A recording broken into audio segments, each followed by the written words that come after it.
Bem, chega dessa conversa. Eu sei o que vocês estão buscando, pois eu tenho os meus informantes e pessoas de confiança.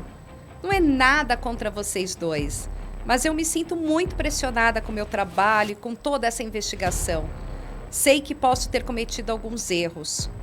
Exagerado em alguns momentos, mas não foi para prejudicar ninguém. E eu já imagino que as pessoas estão falando de mim. Hoje, nós vamos passar todos os detalhes e bastidores de um caso real de assédio moral em que a suspeita era a diretora clínica de um grande hospital. Eu sou Mário Júnior, sejam muito bem-vindos ao Dissimulados. Eu sou a Alessandra Costa e participei dessa entrevista.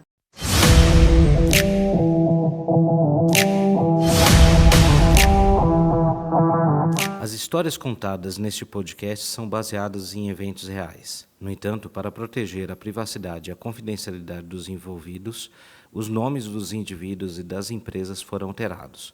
Qualquer semelhança com pessoas ou entidades reais é mera coincidência. Mas antes da gente entrar no detalhe em si da investigação, é importante passar um contexto psicológico da pessoa que é suspeita do ato de assédio moral. Então tem algumas coisas que explicam as atitudes que ela foi tomando ao longo da vida. Conta pra gente, Alê. E é importante destacar isso, Mário, porque a ideia aqui não é colocar a Jandira, né, a nossa personagem aqui como vítima da situação, ou ter dó em razão de toda a história que ela passou, mas é relevante a gente trazer esse contexto. Então a Jandira, mulher preta, sofreu vários abusos durante a infância, muitos preconceitos durante a sua trajetória, abusos até mesmo sexuais, né, pelo irmão postiço, o qual só foi identificado pela mãe depois de 4, 5 anos desses abusos. Ou seja, uma história muito recorrente na nossa sociedade, né? Infelizmente, Mário. E aí, por que é relevante todo esse contexto? Porque esses abusos também aconteciam nas escolas, né? Então, as escolas às quais a Jandira teve a oportunidade de estudar, ela sofria muito preconceito. E muitas das situações, ela não era muito benquista pelos locais, porque não queria realmente que ela se misturasse com as outras pessoas. Além de tudo isso, o que foi muito sábio da mãe foi ter, a partir do momento que ela descobriu todos esses abusos, foi buscar o recurso de uma psicóloga para ajudar e ressignificar tudo isso. Imagina uma menina de 12 anos sofrendo todos esses abusos e como que ela se sentia culpada, até mesmo por algum momento, ela mesmo ter provocado essas situações. Ale, mas esses preconceitos, esses abusos que aconteciam desde a época da escola, era uma coisa relacionada à pressão, a machismo, à imposição, por ela ter por as pessoas acreditarem que ela tem alguma fragilidade, alguma coisa que enfraqueça ela, como mulher, como... Sim, e vem muito também o próprio preconceito estruturado ainda, né? A própria questão dela não vir de uma classe social muito baixa, o fato de não ter muitos recursos, a própria cor de pele. Então, isso fazia com que, muitas vezes, ela não tinha espaço, até mesmo para ela provar quem ela era. Mas ela tinha um dom, que era a inteligência. E ela veio capacitada disso. E foi identificado isso pela psicóloga, que ressignificou todo esse processo dela, tirando essa sensação de culpa e de todo esse preconceito e abusos que ela sofreu, mostrando que ela tinha a oportunidade de ressignificar. E aí, através dos estudos, ela conseguiu vencer. Ou seja, a psicóloga, ela usou, vamos dizer assim, essa valência para ela dedicar o esforço dela ao estudo, a inteligência que ela possuía, para ser uma forma de gerenciar tudo isso que ela passou na vida dela, focando em algo que ela tinha como uma grande potência. Sim, isso foi importante, porque ela viu a oportunidade dos estudos de ressignificar e trazer realmente a oportunidade de crescimento e desenvolvimento. E ela se destacou, ela foi um destaque na universidade, ela passou na universidade pública, tudo bem, ela demorou aí 4 anos, né, para conseguir essa conquista, mas foi uma conquista onde ela levou muito a sério. E ela foi uma menina brilhante aí durante os estudos, tanto que isso fez com que ela fosse convidada a tomar conta realmente da parte clínica do hospital. Então, a gente tem que olhar também com bons olhos o esforço e toda a dedicação que ela teve. Mas não quer dizer que quando ela chegou na faculdade também, esses abusos pararam. Pelo contrário, por muitas vezes, alguns dos professores médicos não aceitavam ela ter chego a essa posição. Ou seja, imagina só, uma mulher preta chegando numa faculdade onde tem os professores, ela com certeza também sofreu algum tipo de preconceito, perseguição lá. Sim, muitas vezes chamavam ela realmente como uma pessoa da limpeza ou que ela deveria estar ocupando uma outra posição. E a cobrança era muito maior para cima dela, porque ela tinha que se provar, não só para ela, mas também para a sociedade que ela era capaz. Ou seja, né? tinha que sempre fazer dobrado para mostrar que é capaz, para mostrar que tem condições e que para ganhar respeito, né? E infelizmente isso ainda acontece, né? Não só nesse cenário que a gente está falando aqui, mas no cenário corporativo como um todo, a gente sabe que isso ainda é presente. Por mais que se fale muito de diversidade, da inclusão, a gente sabe que no dia a dia muitas coisas ainda deixam a desejar. E como é que ela chegou no hospital? Então, no hospital, um dos amigos a qual se formou junto com ela, a família era proprietária desse hospital, ele não tinha aptidão nenhuma de assumir a gestão e aí fez a indicação dela para o conselho. E ela foi convidada a participar de uma reunião para se apresentar e aí viram que ela tinha realmente as capacidades técnicas e principalmente ela era uma referência em relação à medicina. Então, viam que o olhar dela muito acurado para a questão humanizada, e isso era o que ela buscava. É importante a gente destacar nesse contexto, porque durante toda a faculdade, ela buscava realmente trazer a medicina de uma forma humanizada. Como que eu posso olhar para aquele paciente, além da dor, além do diagnóstico? Como que eu posso trazer mais conforto realmente para todo aquele sofrimento? E isso é uma coisa que é totalmente contraditória ao que a gente vai tratar daqui a pouco nos detalhes da investigação, né? Porque quando vocês forem ver os detalhes da investigação, você vai perceber, poxa, cadê aquela humanização, né, que a Lê acabou de falar da Jandira quando ela se formou, quando ela estava nos primeiros trabalhos dela, né? Sim, e é importante dizer também que muitas vezes passa desapercebido o quanto que o assédio ele vem num efeito cascata, né? O quanto que a corporação trouxe para ela pressões que ela acabou esquecendo ou, vamos falar, cauterizando, é uma nomenclatura que nós gostamos muito de utilizar no nosso dia a dia, o quanto que ela cauterizou isso como um valor para ela. A humanização dos processos era um valor, mas a pressão do dia a dia por trazer resultados, por economia, enxugar custos, fez com que ela realmente tomasse decisões que eram contra aquilo que ela acreditava. E isso também, no início, chocou a Jandira, porque muitas das vezes a Jandira se via repetindo comportamentos os quais ela sofreu e que ela repudiava. E como que eu vou fazer isso com outro? E fizeram comigo. E uma coisa que é muito interessante, que a gente vai tratar em algum momento aqui na nossa conversa, é que muita gente acha que se uma pessoa cometeu um ato de assédio, que ela não tem outra alternativa a não ser demitida da empresa, ser exposta, ser execrada. Não, na nossa visão não. Existem algumas condições que a gente acredita que você pode pensar em dar uma segunda chance, desenvolver aquela pessoa, desde que essa pessoa apresente para a gente alguns fatores que a gente vai falar mais à frente. Mas o resumo disso não é necessário numa primeira decisão, você já caminhar para uma demissão de uma pessoa que cometeu o assédio moral. A gente precisa entender alguns fatores que a gente vai falar mais à frente para poder tomar essa decisão ou até mesmo dar uma segunda chance, né? Sim. E esse é o grande desafio cultural, né? Porque a gente ainda percebe que a sociedade tem dificuldade, principalmente, de caracterizar o que é o assédio. Como que o assédio acontece?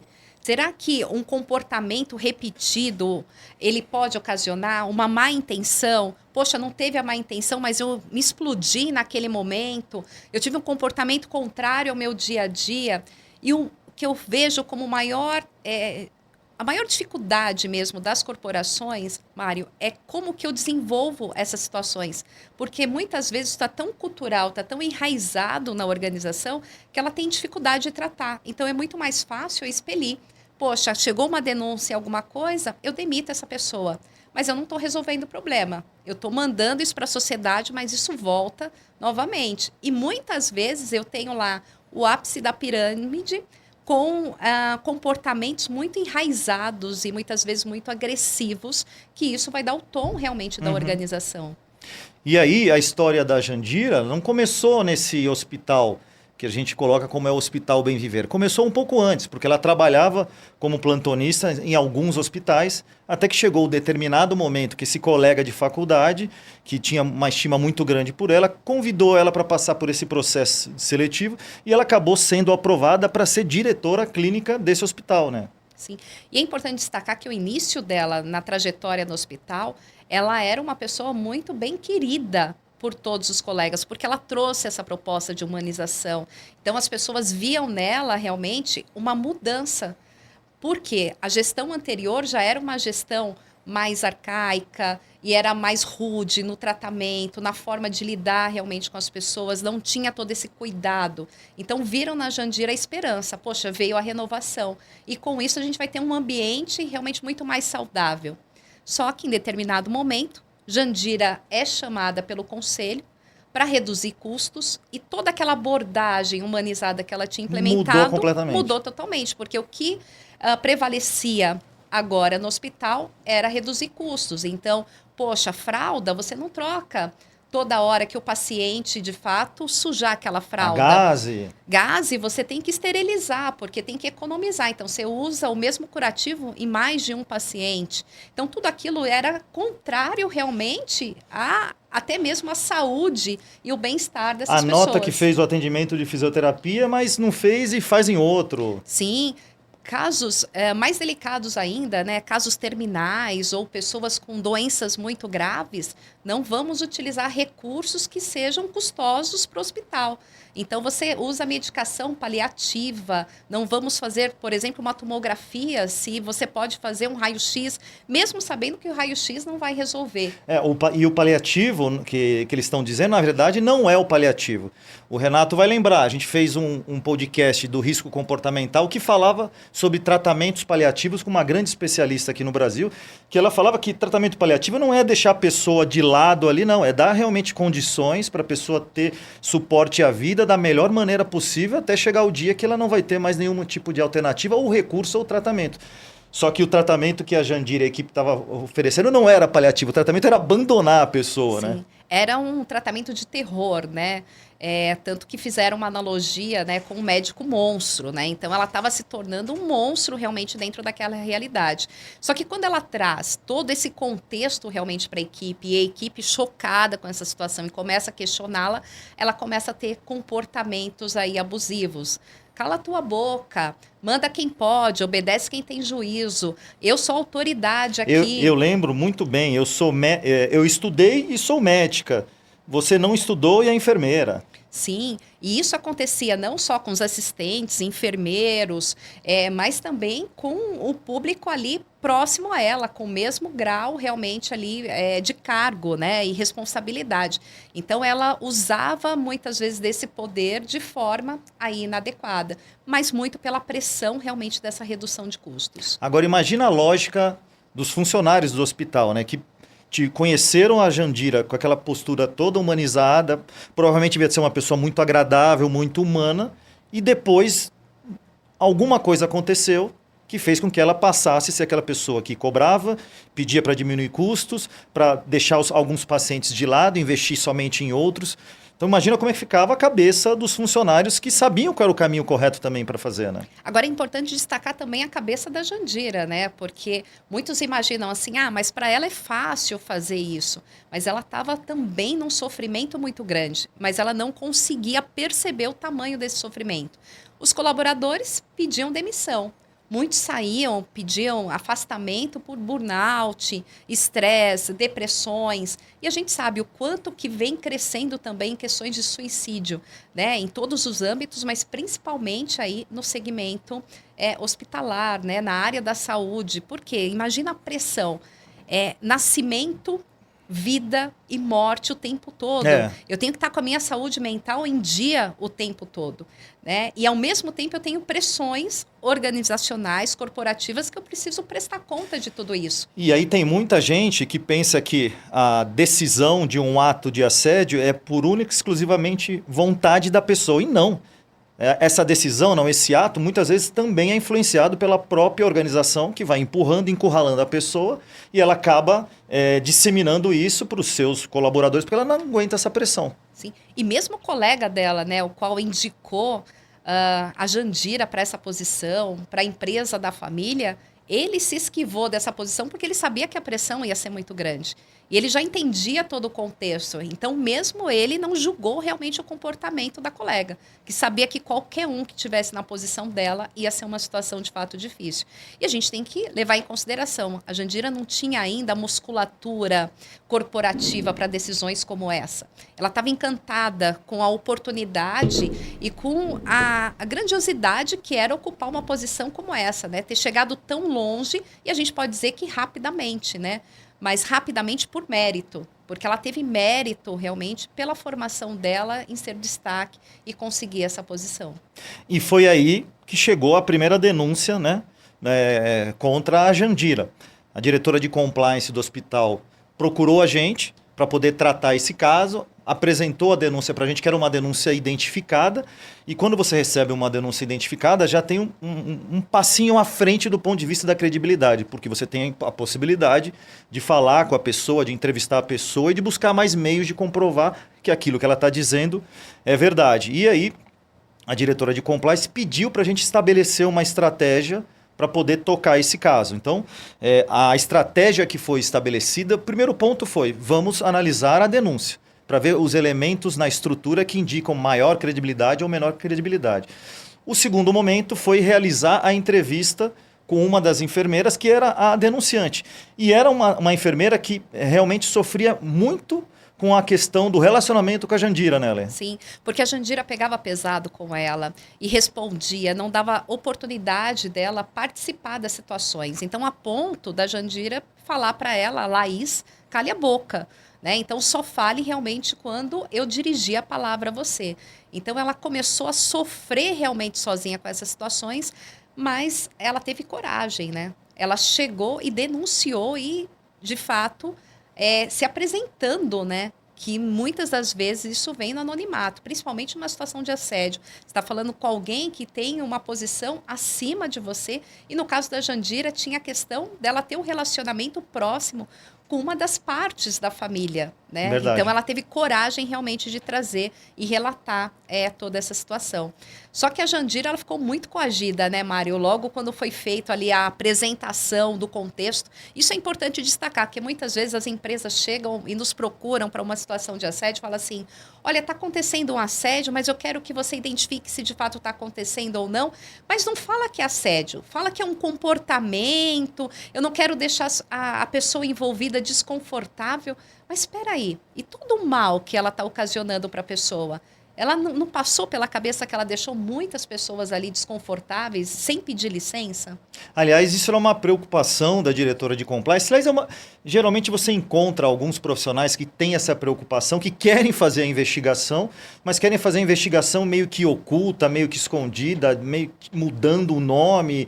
Fala que está fazendo um assessment, está fazendo um levantamento assim assado, quando na realidade isso é completamente contra a nossa metodologia. Toda vez que a gente faz uma investigação, a gente deixa muito claro o que está acontecendo, a gente deixa muito clara a investigação durante os momentos da entrevista, os momentos do questionário. Obviamente que tem fases da investigação que você não precisa dar publicidade, porque de fato não precisa, que são trabalhos de bastidor. Mas quando a gente chega no ponto de falar com as possíveis testemunhas, possíveis vítimas e a própria suspeita, eles sabem o que está sendo tratado, eles sabem como vai ser conduzido e nós apresentamos algumas condições para legitimar esse processo, né, Léo? E principalmente, a pessoa tem que ter clareza, porque a partir do momento que a empresa percebe que aquilo é assédio, isso é importante. Porque senão ela acaba dando não credibilidade para o processo, porque se nem ela mesma acredita que isso está acontecendo, fica difícil da gente trabalhar. E esse desconforto da Jandira foi até positivo para a investigação, porque nos deu oportunidade para identificar o quanto que nos bastidores, de fato, ela ia comprometer essa investigação ou não.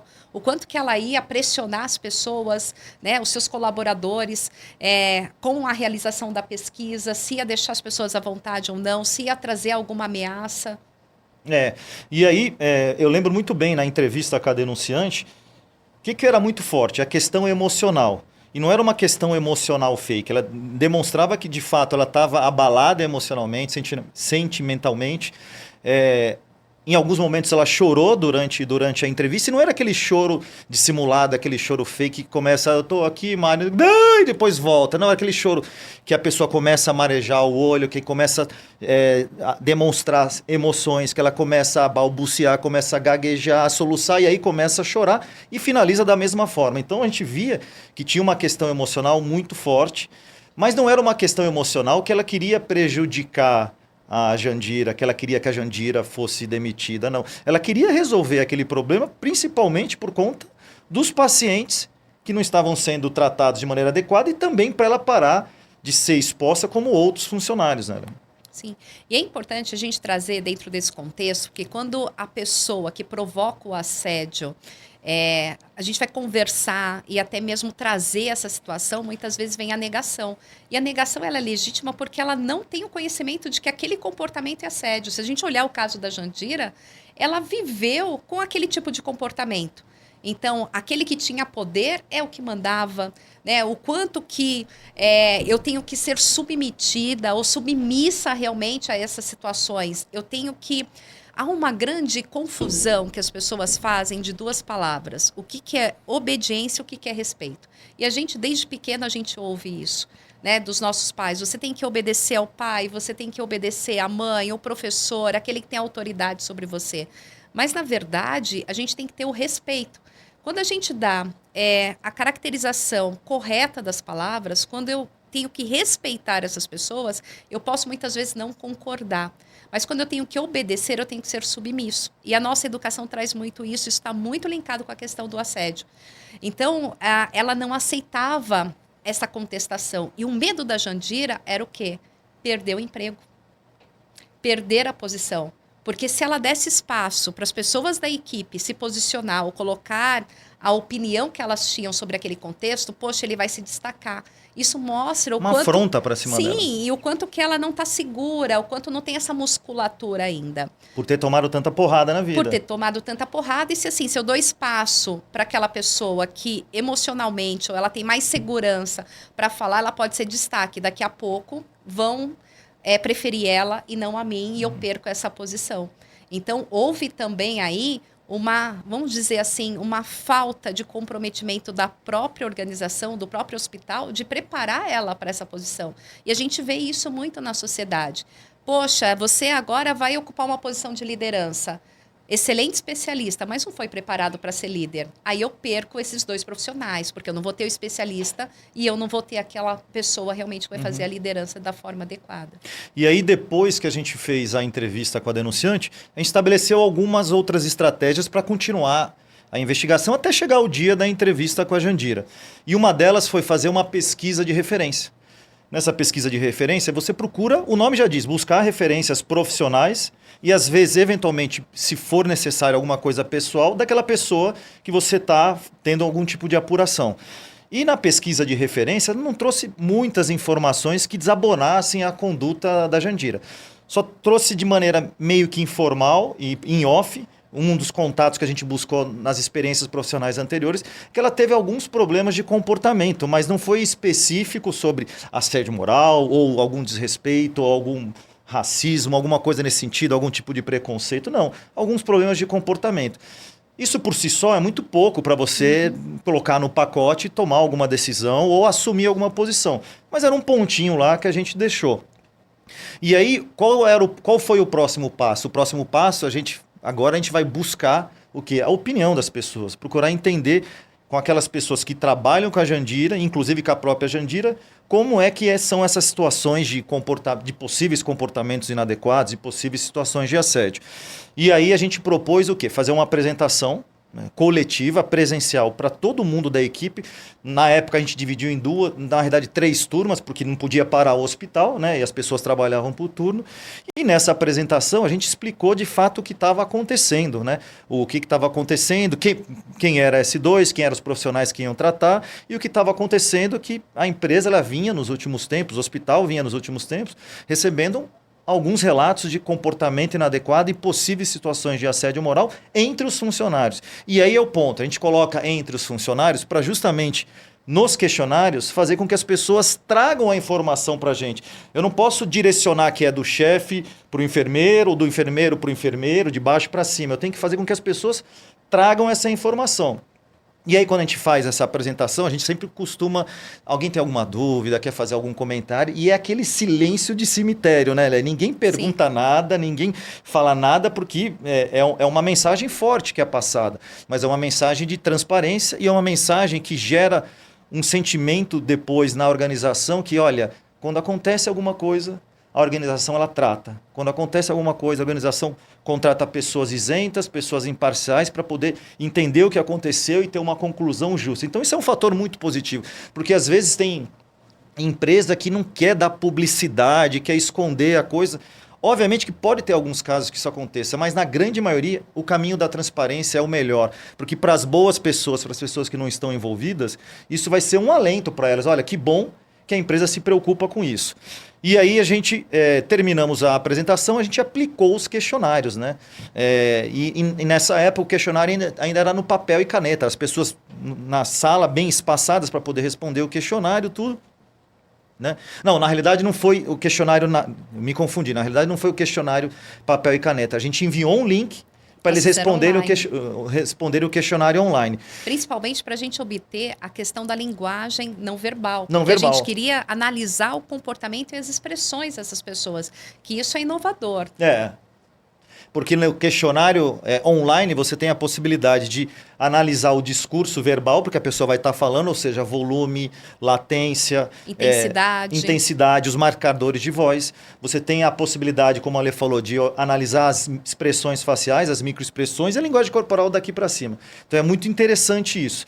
E aí quando a Leila vai lembrar, quando a gente finalizou a apresentação, todo mundo começou a sair, a Jandira ficou por último, estrategicamente. E quando ela percebeu que não tinha mais ninguém na sala da equipe dela, ela foi atrás da diretora de compliance. Não, eu quero falar com você. Eu preciso falar com você. Né? Obviamente para tentar puxar a língua e entender o que estava acontecendo. Né? E aí, poxa, eu lembro até hoje, eu olhando para o Nilson e para o Renato, eles falaram, caramba, eu queria ser uma mosquinha para saber o que a Jandira queria falar com a diretora de compliance. E depois a diretora de compliance procurou a gente. Ela veio falar comigo, queria saber o que estava acontecendo, se era alguma coisa com ela, porque ela estava achando muito estranho convidar a equipe dela toda. E a diretora de compliance disse, não, eu falei que era um processo de levantamento de informações por conta de tudo aquilo que você disse e que a empresa estava convidando alguns funcionários para passar a percepção sobre o relacionamento no dia a dia entre os funcionários, né? E foi isso que ela passou, então muito bacana. E aí um outro ponto que eu lembro, que a gente não tinha previsto fazer o monitoramento do Teams, o monitoramento do WhatsApp corporativo, porque no hospital eles tinham um WhatsApp corporativo que era para troca de informações entre os funcionários. Eu lembro que a gente não tinha previsto isso, que a gente ia aplicar os questionários, selecionar algumas pessoas para entrevista e partir para as entrevistas. Só que aí o Nilson teve a ideia magnífica, cara, aconteceu isso. Ela foi atrás da diretora de compliance. Ela vem sempre com imposições, ela vem ameaçando as pessoas. Ele falou, essa mulher, nos próximos dias, ela vai procurar a galera por WhatsApp, por Teams, por e-mail, sei lá o que for, e vai, de alguma forma, induzir, ameaçar ou falar para as pessoas tomar cuidado. E dito e feito, né, Léa? Sim. E aí mostra, mais uma vez, o medo, né? A insegurança. E isso a gente vê muito nas organizações, o quanto que, muitas vezes, o canal de denúncia tem sabotagem, né? Porque a própria liderança diz assim, mas se você tem alguma coisa, venha resolver comigo, para que você vai lá? Porque, querendo ou não, a liderança acaba ficando mais evidente e exposta também a receber uma denúncia ou ser acusado realmente de alguma situação. Então, o que eu faço? Eu reprimo os meus colaboradores para não utilizarem esse tipo de canal. Então, isso mostra também um pouco dessa insegurança dela, porque ela sabia.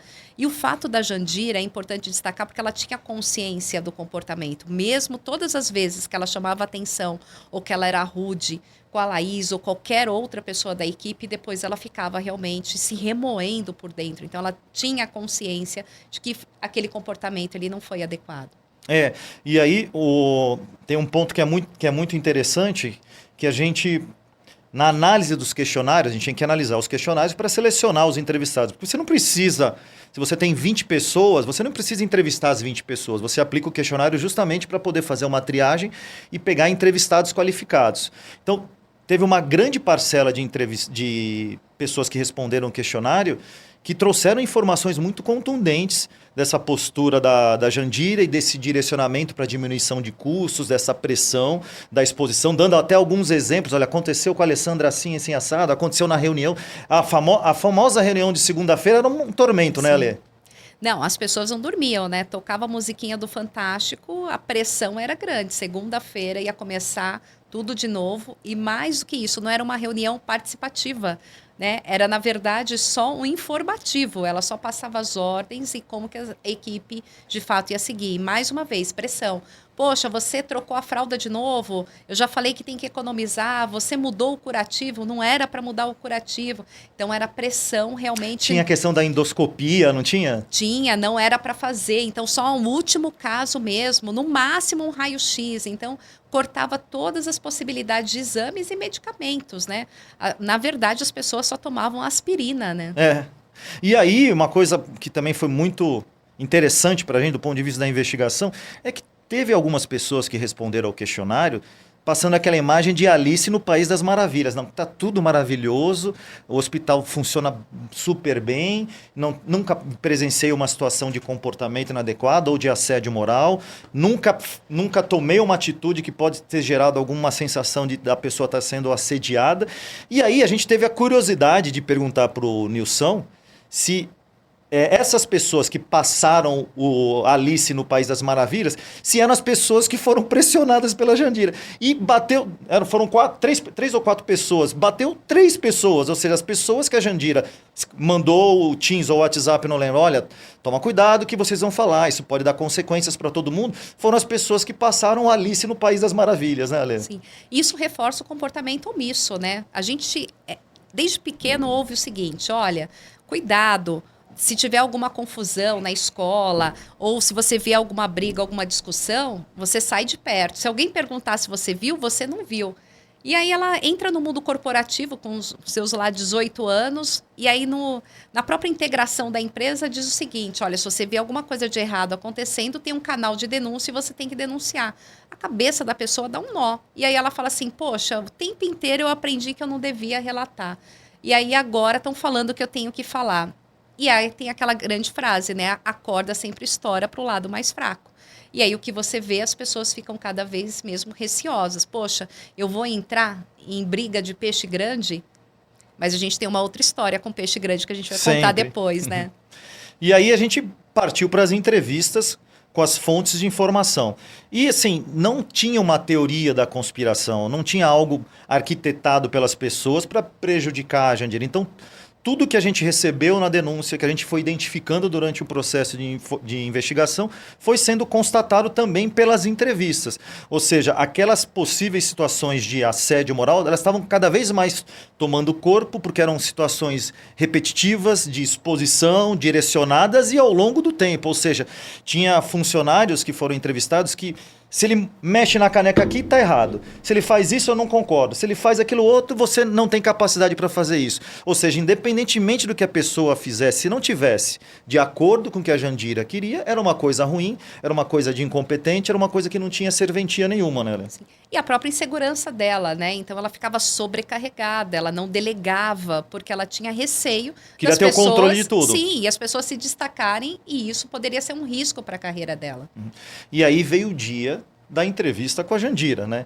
E não foi uma entrevista fácil. Aliás, nunca é fácil fazer entrevista.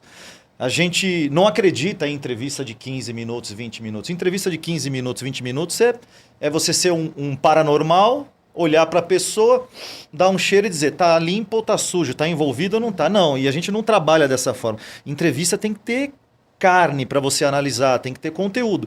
E quando a gente recebeu a Jandira, ela não queria ter carne e conteúdo, nada. Ela queria fazer uma entrevista muito rápida e botou alguns obstáculos, até mesmo para fazer a entrevista, que a Lê teve que intervir para entender o porquê que ela não queria fazer a entrevista, qual era a situação que estava afligindo ela naquele momento, né, Lê? Não, e é importante destacar que as pessoas acham, né, que a gente tem uma bola de cristal e a gente, apesar da técnica, a gente vai chegar em 2 minutos, a gente pega a confissão da pessoa. E a gente sente o frio na barriga até hoje, Sempre. né, Mário? Então já se passaram 20 anos e toda entrevista é a entrevista.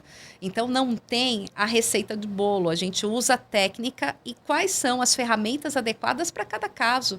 E outra, não é com pressão, é com empatia. A gente precisava entender. Pensa numa pessoa que está coagida, que está com medo. Era o caso da Jandira. E aquilo estava insuportável para ela na realidade. Sim, ela vivia um sofrimento muito grande. E por mais que as pessoas falem assim, poxa, ela fez tudo isso, né? Como fazer essa abordagem? Como que eu posso ser empático com ela porque eu não faria com o outro? Será mesmo que você não faria? E ela precisava de colo. E o que a gente fez foi acolher a Jandira e dar espaço e oportunidade realmente para ela contar a versão dela. E a gente sabe que depois da entrevista ela se sentiu aliviada, né, Mário? E as próprias expressões, o ombro, né, o olhar, o alívio, o choro dela. Né, porque ela não foi algo mal intencionado, porque ela fazia isso porque ela queria. Tinha toda uma pressão por trás, né? E aí um ponto que foi muito interessante, o trechinho que você leu no início da nossa história aqui, que ela fala, eu já sei o que vocês querem, eu tenho meus informantes, né? E ela, de fato, falou isso pra gente como uma forma de colocar uma pressão que a gente não precisaria fazer nenhum tipo de pergunta, não precisaria fazer nada. Só que aí a abordagem que a gente utilizou falou, de fato, a gente sabe que você tem os seus informantes, sabe que você tem os seus relacionamentos, mas nessas horas você tem que ser leal com você. Porque quando as pessoas vêm para a entrevista, elas vão ser leais com elas mesmas e falar a verdade para resolver toda essa situação. Então, não confie na lealdade das pessoas que simplesmente pela imposição e pela ameaça que você pode ter feito a alguém, né, Lê? Não, e a importância de você dar a oportunidade da pessoa falar a versão dela. Porque muitas vezes as empresas recebem as denúncias ou possíveis relatos e acreditam naquela versão, mas não dá oportunidade para o outro lado falar. Né? O que me levou? Por que eu tomei essa decisão? Quais foram as escolhas? Então, a gente precisa entender também o outro lado antes de julgar. E aí eu lembro um ponto muito marcante, porque a gente começou a entrevista, né? Conseguimos fazer com que ela aceitasse participar da entrevista da forma que a gente faz, da forma que a gente queria, sem uma limitação de tempo ou sem um assunto dirigido, porque a gente tem todo um script para seguir, né? E aí a gente começou a fazer a entrevista perguntando de situações que ela pode ter identificado, de comportamento inadequado, de possíveis situações de assédio, ou se em algum momento ela acha que ela pode ter cometido um assédio mesmo não querendo ter cometido. E vem aquela fase tradicional da negação, né? E a negação, tem muita gente que conduz entrevista, fica puto, fica louco. Não, a pessoa está mentindo na minha cara. A gente não liga para isso. Eu tô pouco me ferrando se a pessoa está mentindo para mim nesse primeiro momento da entrevista. Porque faz parte do processo de falar a verdade, passar pelo estágio da mentira. Se a Lê pergunta para o filho dela, você escutou um barulho na cozinha, foi você que fez isso? O menino, só tem ele na cozinha, ele vai dizer, não fui eu. Que é normal ter essa defesa. A pessoa ela tem que ter em mente que ela tentou lutar, que ela tentou se defender, que ela tentou se proteger, mas vai chegar um momento que ela vai dizer, não adianta. As pessoas sabem de tudo, eu tenho que tomar uma decisão agora de seguir pelo caminho da verdade. Então ela estava buscando o caminho da mentira por referência, que eu me lembre não, né? Que muitas vezes fala que a pessoa faz a mentira por referência, que eu me lembre não é, Lê? E ela tinha uma cobrança muito forte com a questão de erro, né? Se a gente relembrar toda a história de vida dela, ela tinha que se provar o tempo inteiro. Então, assumir um erro era para ela uma derrota. Então, a gente precisava quebrar essa crença. Né? Então, de fato, houve um erro. Então, vamos entender o que provocou esse erro. O entender o que provocou o erro não vai amenizar a dor dela, mas vai dar oportunidade de desenvolvimento. E aí ela chegou no momento, a gente perguntando, e eu acho que a questão estava ficando tão insuportável, não no sentido ruim da palavra, mas insuportável do ponto de vista dos questionamentos, e ela saber que a gente já sabia de tudo que tinha acontecido, que ela decidiu começar a falar a verdade, porque isso seria um alívio para ela. E eu lembro até hoje, ela fez assim, deu uma bufada, então, eu sei o que vocês estão tratando, eu sei o que vocês querem, e aí ela começou a falar da parte um pouco da parte da vida pessoal dela, do que ela passou e das pressões que ela começou a ter no hospital por conta de custo, por conta de resultado, né, Lê? E se a gente dá uma analogia com uma sessão terapêutica, a gente chegou ao ápice dessa sessão terapêutica, né? Porque a gente deu oportunidade para ela de reviver a história dela, de tomar consciência das tomadas e escolhas que ela fez para a vida dela e o que ela queria dali em diante. E o que é bacana dizer que a Jandira, nesse momento da investigação, a preocupação dela já não era, de fato, a situação do que ia acontecer comigo aqui na empresa, quais seriam as consequências. Aí ela entra, de fato, nela, na essência dela. Poxa, olha, está passando um filme aqui da minha vida. Olha o que aconteceu e o que eu vou fazer daqui em diante. E eu acredito que na cabeça dela, agora é um exercício de imaginação.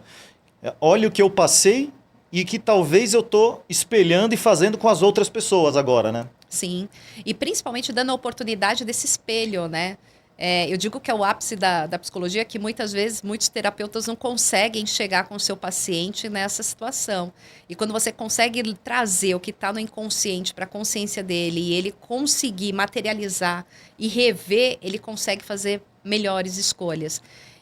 E é muito difícil isso, porque olha o quanto que essa empresa deu de oportunidade realmente para conhecer. Aí eu teria duas decisões, porque acho que o público deve estar curioso agora para saber. Mas aí, vamos...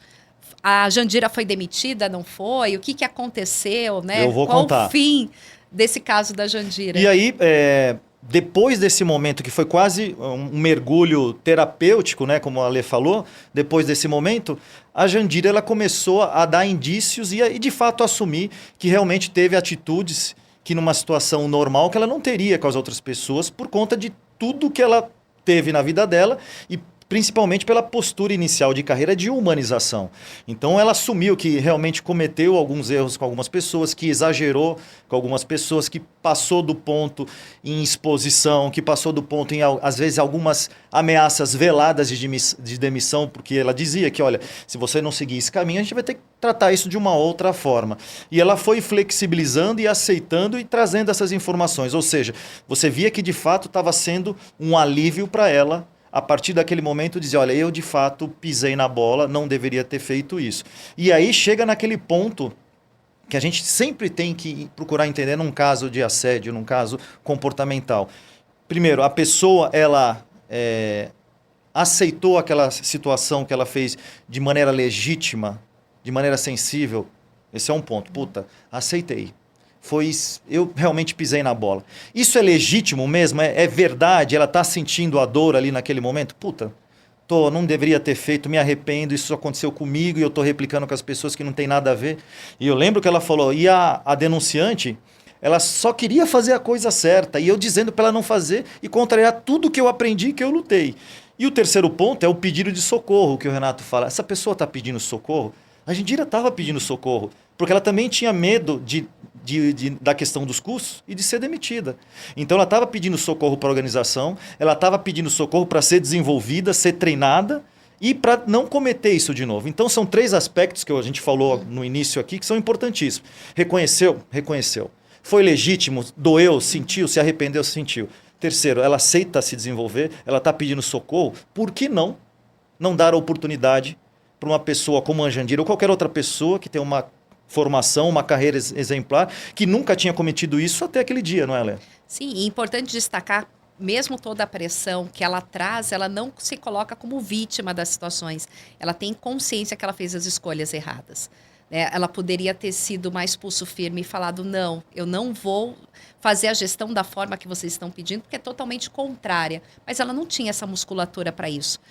Ela queria, de fato, trilhar o caminho e ter a oportunidade de ficar na posição a qual ela conquistou ali. Mas o preço foi muito alto. E ela pagou esse preço. Mas o que mais me marcou foi, no final, o alívio e o agradecimento dela pra gente. O choro, o abraço, né? Então, eu tenho certeza que ela voltou para casa, né? Reencontrou a mãe dela com toda a trajetória de luta que elas tiveram ali para conquista dela estar naquela posição, com uma nova mulher, né? Uma nova oportunidade de ressignificar tudo aquilo que ela passou. Só que aí a gente entregou também um outro problema para a organização, né? Porque no nosso relatório estava toda aquela pressão que o conselho, a diretoria executiva, fazia para diminuição de custo, isso, aquilo, que acabou gerando todos esses atos que a gente falou para vocês. Então, o problema não era só da Jandira de se desenvolver e de treinar. O problema também era da organização. Então, não adianta só você tratar o assediador, dar o remédio, desenvolver, se você não está tratando quem estava cometendo assédio ou pedindo que a Jandira fizesse coisas que não eram corretas, adequadas, né? E a gente pode falar que não ficou só no assédio, né? Teve até uma própria manipulação. A própria manipulação dos resultados, as manipulações de pesquisas e relatórios, uso inadequado realmente de medicamentos ou não aplicação de medicamentos de forma adequada. Então, o buraco era muito maior realmente do que essas situações. Então, é importante dizer que muitas vezes vem uma dor, mas não é só aquela dor, né? A gente consegue ter a oportunidade de ter uma visão 360. Né? A dor que o cliente está sentindo é o assédio, mas será que é só o assédio? Então, ele é o fio da meada, e quando a gente puxa, a gente pode ter várias descobertas aí. E muitos dizem, né? Poxa, tem coisas que é melhor eu não saber, porque vai mexer. E não é só com a Jandira que eu estou mexendo, eu estou mexendo com várias pessoas. E quando a gente traz essa questão para a pessoa qual está provocando todo esse ato, e começa a materializar esse comportamento, e o quanto esse comportamento é inadequado, essa sensação de alívio é que muitas vezes vem no sentido de assim, poxa, não tinha explicação. Eu não sabia que esse comportamento ou essa ação que faziam comigo era inadequado. O que eu estou fazendo é repetir um comportamento aprendido. Essa aqui, Alessandra Costa, também entrevistadora forense. Muito obrigado, Ale, pela contribuição. Foi ótimo a gente contar esse caso que a gente vivenciou. Que venham mais. Com certeza virão. Galera, muito obrigado pela quem acompanhou a gente. O próximo caso vai ser um caso de apropriação indevida, que são desvios de alguma forma, só não vou dizer qual é o tipo de desvio para deixar uma curiosidade para vocês. Se alguém tiver alguma dúvida, quiser fazer algum comentário, alguma curiosidade sobre depois disso, o que aconteceu com Jandira de fato, quais as medidas que o hospital tomou para desenvolver, faça um comentário, procure a gente, e eu vou pedir para vocês acompanhar a gente nas redes sociais, no Spotify, no Instagram e no YouTube. Muito obrigado. Valeu.